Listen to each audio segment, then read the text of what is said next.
안녕하세요. 네, 지미쌤입니다. 자, 오늘은 지난 신석기에 이어서 청동기 시대 대표적인 최초의 나라 고조선에 대해서 알아보도록 하겠습니다. 자, 먼저 노트 준비하시고요. 선생님 한 페이지 쓸 거니까 넓게 또 준비하시고 우리 가운데다가는 이름을 한번 적어 봅시다. 네, 조선이죠. 네, 조선. 그런데 고조선입니다. 이제 뒤에 나오는 고조선, 조선과 구별하기 위해서 옛날 조선이다 해서 고조선이라고 이름을 우리가 부르게 된 겁니다. 사실 원래 이름은 그냥 조선이겠죠. 근데 구별하기 위해서 우리가 여기다가 옛 고자를 쓰게 되겠습니다. 지난번에 한번 설명했죠. 옛날에 있는 조선과 새로운 조선이 좀 다르니까 구별하기 위해서 이름이 똑같으니까요. 자, 고조선 하면 여러분들이 생각나는 고조선 하면 생각나는 거 뭐예요? 맞습니다. 당군왕검이 생각이 나시죠? 네. 그래서 선생님도 교과서에 있는 당군왕검의 모습을 좀 본따 가지고 좀 그려보려고 합니다. 네. 선생님이 그림을 잘 그리는 건 아닌데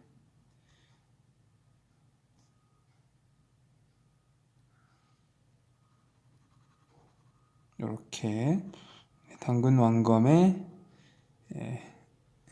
모습을 이렇게 그려보았습니다. 그냥 글씨만 쓰는 것보다는 이렇게 이미지로 그려놓으면 훨씬 더 기억하기가 쉽기 때문에 선생님도 이렇게 그림을 자주 애용을 합니다. 자, 그러면 우리 고조선에 대해서 한번 오늘은 살펴보도록 하겠습니다. 자, 먼저 고조선에 대해서 살펴보기 전에 큰 흐름을 한번 봐야 되겠죠, 여러분들. 자, 지금 우리가 신석기 시대, 신석기 시대 돌을 갈아 쓰기 시작하는 그 시대에서 최초로 시작했던 게 바로 뭐였어요? 농사였죠. 농사를 처음 이제 짓기 시작합니다. 그래서 신석기 시대에서 농사를 짓기 시작하면서 농사 기술이 점점 이제 발달하고 한 해 지어보고 또 농사 지어보고 이거 거름이란 걸 줘야 되는구나. 이럴 땐 잡초를 뽑아줘야 되는구나 하면서 이제 농사 기술도 발달되고 점점 식량이 더 많이 생산이 되겠죠. 그러다 보니까 이제 농사를 계속 짓다 보니까 이제 농사를 많이 지으면 식량이 이제 남게 되는 거예요. 구석기 시대에는 당장 오늘 먹을 거 먹고 또 먹을 게 없으니까 또 내일 가고 또 내일 나가서 먹고 나면 또 먹을 게 없으니까 또 나가고 이렇게 하루 먹고 하루 먹어서 하루 사는 이런 삶을 살다가 이제 농사라는 걸 짓다 보니 이제 식량이 남기 시작하는 거죠. 이걸 잉여 생산물이라고 하는데 말은 너무 어렵고 식량이 이렇게 남다 보니까 이제 어때요? 당장 뭐 식량이 밥 먹을 게 있으니까 먹을 것들이 있으니까 당장 오늘 안 나가도 되는 거예요. 그러니까 이제 시간과 여유가 생기겠죠. 시간과 여유가 생기다 보니 이제 어때요? 다른 곳을 쳐다보게 되겠죠. 저기 땅에다가도 우리가 농사를 지으면 좋겠다. 그래서 이제 어때요? 전쟁을 일으키는 거죠. 다른 땅을 침입해서 전쟁을 일으키는 거예요. 싸우는 거죠. 가서 싸워가지고 싸우다 보면 거기 있는 사람을 노예로 삼고 노예로 이제 끌어가지고 오고 납치를 하는 거죠. 거기 있는 땅도 내가 가져가 버리고 거기 사람들이 가지고 있던 물건이나 이런 재물도 내가 가져가 버리는 거예요. 그러고 보니까 이거 농사 짓는 것도 좋은데 전쟁을 일으켜서 상대방이 있는 걸 내가 가져가 버리는 거, 뺏어 버리는 것도 참 좋겠다. 이런 식으로 이제 전쟁이 계속 일어나는 거죠. 자, 예를 하나 들어볼까요, 여러분들? 자, 예를 들어서 여기 A라는 마을에서 살고 있던 부족이 이제 식량이 남으니까 저기 B 땅이 참 좋아 보여. 예를 들는 거예요. 자, B 땅을 너무 좋으니까 B 땅에 공격해서 이렇게 땅을 넓힌 거야, 이제. 그리고 보니까 저기 C 땅에는 가축을 많이 키우고 있네. 좋아. 그러면 또 C 땅도 공격해서 사람들도 늘리는 거죠. 이제 사람이 막 엄청 늘어나기 시작하죠. 좋아. 그러면 저기 있는 B 땅도 내가 먹어버려야 되겠다. 그래서 또 이렇게 땅을 넓히고 사람도 늘어나고 그러니까 재물도 많아지고, 그래가지고 이렇게 땅이 점점 넓어지는 거죠, 이제. 이해되시나요, 여러분들? 네. 그냥 한 마을에서 살고 있다가 다른 마을, 그 옆에 있는 마을 계속해서 전쟁을 일으켜서 가서 죽이고 뺏고 해가지고 넓히는 거죠. 자, 그래서 전쟁을 일으키다 보니 이제 이렇게 큰 나라가 이제 처음으로 세워지게 되는 겁니다. 국가라는 게 세워지는 거죠. 나라입니다, 국가. 그리고 이 국가에는 당연히 왕이라는 게 존재하겠죠. 예, 최고 우두머리가 있겠죠. 자, 이런 시기입니다. 바로 이런 시기. 바로 이런 시기가 신석기에서 청동기 시대로 넘어가는 시기라고 생각하시면 되겠습니다. 이제 우리 인간이 먹고 사는 문제를 넘어서서 이제 다른 사람의 것까지 뺏어가면서 확장하는 시기가 돼버린 거죠. 그죠? 자, 그러면 고조선이 바로 우리나라, 아마도 우리나라에서 이런 식으로 영토를, 땅을 확장하면서 이제 생긴 나라인데요. 먼저 고조선에 대해서는 가장 크게 우리가 봐야 될 것은 첫 번째, 건국 신화입니다. 여러분들, 건국이라는 말은 건설하다, 나라를 이라는 뜻입니다. 나라를 건설하다, 나라를 세운다는 뜻이죠. 그래서 나라를 세운다. 근데 그 나라를 세울 때는 재미있는 이야기가 그 속에 들어가 있어요. 왜냐하면 우리나라는 아주 특별한 나라야. 우리나라는 하나님이 세운 나라야. 아주 우리나라는 엄청난 이런 전설이 있는 나라야. 이런 걸 강조하기 위해서 신화를 만들죠. 그래서 그 유명한 여러분들 곰과 호랑이의 이야기 아시나요? 네, 잠깐 한번 볼게요. 환인의 아들인 하늘나라에 있는 환인의 아들인 환웅이 하늘나라에 살다가 인간 세상에 내려옵니다. 그리고 그 인간 세상을 내려올 때 바람, 비, 구름을 다스리는 신하와 함께 3,000명을 데리고 내려왔다고 되어 있어요. 그리고 근데 내려와서 다스리고 있는데 어느 날 곰과 호랑이가 환웅을 찾아와서 사람이 되게 해달라고 빌죠. 그런데 환웅은 쑥과 마늘만을 주면서 너희들이 동굴 속에 들어가서 이 쑥과 마늘을 먹으면서 100일 동안 햇빛을 보지 않으면 사람이 되게 될 것이다 라고 말을 합니다. 곰은 이 약속을 지켰어요. 그래서 곰은 웅녀라는 사람으로 변합니다. 하지만 호랑이는 참지 못하고 도망을 가죠. 뛰쳐나가 버리죠. 그런데 이 곰이 변했던 웅녀와 환웅이 결혼해서 아들을 낳습니다. 그 아들이 바로 여러분이 알고 있는 당군 왕검입니다. 네, 말도 안 되죠. 네, 말도 안 되는데 선생님, 그럼 이런 말도 안 되는 이야기는 도대체 왜 하는 건가요? 물론 이 이야기가 진짜냐 아니냐라고 생각하는 것보다도 사실 있을 수는 없는 일이죠. 하지만 이 속에는 이런 이야기를 지어내서 하고 싶었던 말이 있었을 거예요. 그걸 여러분들이 아는 게 중요합니다. 그걸 바로 해석이라고 그래요. 해석. 네, 해석. 자, 그래서 건국 신화 속에 숨어 있는 우리가 이야기들을 한번 해석해 봅시다. 첫 번째는 환인의 아들인 환웅이 누구하고 나와요? 비, 바람, 구름을 다스리는 신하들하고 같이 내려오죠. 네. 근데 비, 바람, 구름을 다스리는 신하를 왜 하필이면 데리고 왔을까요? 하늘나라에서. 이제 그게 중요한데, 비하고 바람, 구름은 날씨잖아요. 그럼 이것들은 다 무엇과 관련되어 있냐? 바로 농사 짓는데 꼭 필요하다는 거예요. 그러니까 가뭄이 들어서 마르면 이 비를 관장하는 신하한테 너희들이 빨리 비를 내려라 이렇게 했겠죠. 그리고 너무 뜨거워서 농작물이 타면 구름을 다스리는 신하에게 야 빨리 구름을 만들어라, 농작물 다 타 죽는다, 뭐 예를 들면 이런 식으로 상상이지만. 네. 자, 그 다음에 이 환웅이 누구하고 결혼을 해요? 네, 곰하고 결혼을 하죠. 그리고 호랑이하고는 하지 못합니다. 곰하고는 하고. 아마 이것은 곰을 믿는 부족과 이 환웅이 합쳐졌다라는 뜻으로 이해를 하는 것 같아요. 그런데 호랑이를 믿는 부족은 합쳐지지 못하고 떠나버린 것이죠. 네. 이것도 하나의 그 해석입니다. 물론 그 해석이 다 맞냐? 정확하게 정답은 아니에요. 하지만 그렇게 우리가 해석을 하는 거죠. 여러 가지 해석이 있을 수 있고 여러분도 다르게 해석할 수도 있습니다. 자, 그 다음에 이렇게 환웅이 공과 결혼해서 당군 왕검을 낳습니다. 그래서 여기서 당군이라는 것은 제사를 지내는 거고요. 자, 하늘의 제사를 지내는 거고, 이거는 왕을 말합니다. 그때는 제사 지내는 사람과 왕이 같은 사람이었던 거죠. 근데 이 당군 왕검이 무려 1900살을 살았다고 그래요. 이 이야기 속에는. 그런데 어떻게 인간이 1900살을 살 수 있겠어요? 예, 그건 말이 안 되죠. 그래서 아마도 추측컨대 1대 당군왕검, 2대 당군왕검, 3대 당군왕검 이런 식으로 당군왕검이라는 것이 어떤 사람의 이름이 아니라 자리 이름이 아닐까. 예를 들면 우리말로 치면 대통령, 1대 대통령, 2대 대통령, 3대 대통령, 그 다음 대통령, 그 다음 대통령 계속 이어지잖아요. 그런 직위를 나타내는 명칭이 아닐까 이렇게 생각을 합니다.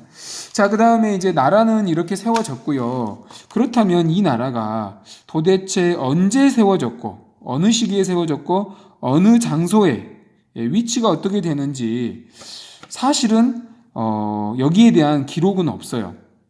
분명하지 않습니다. 여러 가지 논란이 많아요. 그래서 그냥 추측을 할 뿐입니다. 그래서 지금 현재 대략적으로 교과서에서 소개하고 있는 범위는 고조선이 한 요 정도 범위 내에서 형성되지 않았을까라는 생각을 합니다. 왜냐하면 고조선에서 발견이 되는 여러 가지 도구들이 여기서 발견이 되거든요. 그래서 주로 우리 지금 남한이 아니라 오히려 북한과 지금 이 중국 만주 지역 이쪽이 고조선의 주 무대였을 거라고 지금 추측하고만 있습니다. 정확하진 않아요, 사실. 시기도. 물론 2333년이라고 하는데 그것도 정확하진 않습니다. 자, 그 다음에 이제 나라를 세웠죠, 여러분들. 자, 나라를 세웠어요. 나라를 건국했습니다. 자, 나라를 세우다 보니 이제 여러 나라를 다스리기 위해서 필요한 게 있죠. 네, 그게 바로 뭐예요? 바로 법입니다. 법. 법. 자, 나라를 다스리려면 똑같이 법이 있어야 돼요. 교통 질서를 지켜야 되고, 사람을 죽이면 안 되고, 물건을 뺏으면 안 되고, 세금을 내야 되고, 나라란 걸 다스리다 보면 공통적으로 지켜야 하는 규칙들이 있는 거죠. 그래서 고조선에서도 그런 규칙이나 법이 이제 만들어지기 시작합니다. 네, 그것을 우리가 팔조법이라고 합니다. 왜 팔조법이라고 하냐면 총 8개가 있거든요. 그래서 팔조법이라고 하고요. 이 팔조법에 대한 내용을 우리가 8개 중에서 3개 정도만 한번 다뤄보려고 합니다. 사람을 죽인 사람은 사형에 처한다. 너 사람 죽였어? 그래? 그럼 너도 죽어야 돼. 이에는 이, 눈에는 눈. 무섭죠? 아주 무섭습니다. 그래서 아주 엄격하게, 절대 사람 못 죽이게 엄격하게 하는 거죠. 요즘은 이렇게 안 합니다. 사형이 너무 반인륜적이다 해서 사형 안 해요. 안 하는 나라가 많습니다. 남에게 해를 끼친, 다치게 하거나 해를 끼친 사람은 갚아야 된다. 곡식으로 갚아야 된다. 이건 뭐예요? 남의 재산에 피해를 주지 마라. 그러니까 개인 재산을 인정한 거예요. 이게 말이 조금 어려운데 다시 조금 더 설명하고요. 남의 물건을 훔친 사람은 데려다가 노비로 삼는다. 그 당시에 뭐가 있었다는 거예요? 노예가 있었다는 거예요. 그 당시에도 노예가 있고 주인이 있었던 거예요. 선생님은 그때 노예였을까요? 아니면 주인이었을까요? 네. 아무튼 죄를 면하려면 50만 전을 내야 된다. 와, 50만. 엄청 어느 정도인지 모르겠지만 돈이라는 게 있었던 거예요. 이 당시에 돈이란 걸 내야 되는 거, 돈이 화폐가 있었구나. 이걸 알 수 있죠. 노비도 있었다는 것도 알 수 있고요. 네. 자, 그러면 정리해 봅시다. 자, 첫 번째 사형한다는 건 뭐예요? 엄격하게 다뤘다는 거예요. 너희들 사람 죽이면 너도 죽어. 무섭죠? 자, 50만 전을 내라. 이건 뭐예요? 돈이 있었다는 거예요. 화폐가 있었다는 거예요. 그 당시에도. 대단하죠. 어떻게 생겼는지 보고 싶은데. 자, 노비가 있었어요. 그러면 노예제도가 있었다는 거죠. 노예제도. 노예와 주인이 있었다는 거예요. 그 다음에 남의 물건에 해를 끼쳐서는 안 된다. 이거는 네 재산 내 재산이 다 있었다는 거예요. 네 재산은 네 거, 내 재산은 내 거. 이거를 어려운 말로는 사유재산이라고 하는데 뭐 그거까지는 알 필요 없고 이 정도로 해석하는 정도로만 이해를 하시면 될 것 같습니다. 자, 이제 거의 다 왔습니다. 자, 그 다음에 이제 필요한 것은 고조선 시대에 사용했던 도구들입니다. 어떤 도구들을 많이 썼을까? 요거 한번 살펴보겠습니다. 고조선에서는 이제 가마에다가 넣어서 토기를 만들 수 있는 기술까지 생겼어요. 그러다 보니까 이제는 옛날에는 이런 빗살무늬 토기를 만들어서 토기가 깨질까봐, 왜냐면 불에다가 바로 구우니까, 불에다 바로 구우면 불이 닿잖아요, 토기에. 그러니까 금방 깨져버린단 말이에요. 그래서 빗살을 새겼는데 이제는 빗살을 굳이 귀찮게 새길 필요가 없어진 거예요. 그래서 이걸 무늬가 없다 해서 민무늬 토기라고 합니다. 민무늬 토기. 요거는 가마가 생겼기 때문에 무늬가 필요 없어진 거예요. 자, 그 다음에 이제 여러분이 또 한 가지 분명하게 알아야 될 것 중에 하나가 바로 고인돌입니다. 고인돌. 자, 고인돌. 자, 고인돌이란 말은 돌을 안 움직이게 딱 고아놨다라는 뜻이에요. 그래서 예를 들면 이런 거죠. 두 가지가 있는데 선생님 잠깐 설명을 해보면, 자, 이렇게 있으면 땅을 이렇게 파요. 땅이 이렇게 있으면 그럼 여기다가 사람을 묻죠. 사람을 이렇게, 이상하네. 이렇게. 자, 사람을 묻었어요. 그럼 여기 위에다가 돌을 이렇게 세워요. 그런데 이제 다리를 4개로 해가지고 마치 그 바둑판처럼, 여러분 말하면 테이블, 요렇게 세웠어요. 요게 이제 바둑판처럼 만든 고인돌이에요. 그 다음에 또 하나는 땅 위에다가 그냥 묻어요. 속에도 안 하고 그냥 여기다가 사람을 이렇게 묻는 거죠. 그리고 여기 위에다가 이렇게 돌을 쌓고 여기 위에다가 이렇게 또 돌을 만드는 거예요. 어떤 방법이 됐든 좋아요. 그런데 이 돌 하나의 무게가 무려 수십 톤이라 그래요. 뭐 돌의 무게가 다 다르겠죠. 엄청 무거운 거죠. 수톤인 거죠. 사람 한 명이 들 수가 없대요. 대략 한 500명 정도 되는 남자들이 들어야 된다는 거예요. 그러면은 자기 무덤을 만드는데, 이게 무덤인데 자기 무덤을 만드는데 사람 500명을 쓸 수 있을 정도면은 얼마나 부자겠어요. 그래서 여기서는 그만큼 이제 지배하는 사람과 노예가 계급 차이가 엄청나게 많이 났다는 걸 보여주는 거예요. 고인돌이 크면 클수록 그 사람 아마 더 많은 노예를 데리고 있었을 거예요. 돈도 많았을 것이고 사람을 부리고 다녔겠죠. 그래서 고인돌에 대한 부분이 고조선에서 있었다. 고조선에서는 고인돌이 많이 있다. 우리 고창이나 화순에 보면 이런 것들을 쉽게 볼 수 있을 겁니다. 자, 그러면 이 정도로 해서 우리가 고조선에 대해서 내용은 정리해 보도록 하겠습니다. 한번 정리해 볼까요? 자, 신석기 농사를 짓던 것에서 농사의 식량이 남으면서 이제 서서히 눈이 어디로 가요? 다른 지역으로 가는 거예요. 자, 이제 정복합니다. 다른 나라 지배하고 또 땅 먹고 이제 막 점점 거침없이 이제 막 퍼지는 거예요. 그러다 보니 이제 최초로 국가라는 게 세워졌고, 그 국가는 우리나라에서는 고조선입니다. 그 고조선 하면 생각나는 사람은 당군왕검이죠. 그 당군왕검이 하늘에서 내려온 사람이다 라고 사람들을 이제 꼬시는 거죠. 그러기 위해서 이런 신화를 만들었고, 이 신화에 대한 이야기는 여러분들이 다시 한번 체크해 주시고, 나라를 다스리기 위해서 필요했던 것은 법이었어요. 근데 그 법을 아주 무시무시하게 엄격하게 만들었고, 그 법 속에는 여러 가지 생활 모습을 알 수 있었죠. 그리고 그 고조선이 여러 가지 이제 도구를 사용하기 시작하는데, 그때는 이제 빗살무늬가 필요 없고, 이제 그러니까 이게 평평하지가 않은 거죠. 굳이 평평할 필요가 없는 거예요. 그래서 이제 이런 민무늬 토기, 그리고 재산 차이가 많고 지배자가 생기다 보니까 많은 땅을 가지고 있는, 노예를 가지고 있는 사람들은 이런 고인돌도 만들어서 자기 무덤으로 만들었던 것이죠. 자, 그럼 이상으로 고조선 노트 정리 마치겠습니다. 수고했습니다. 안녕.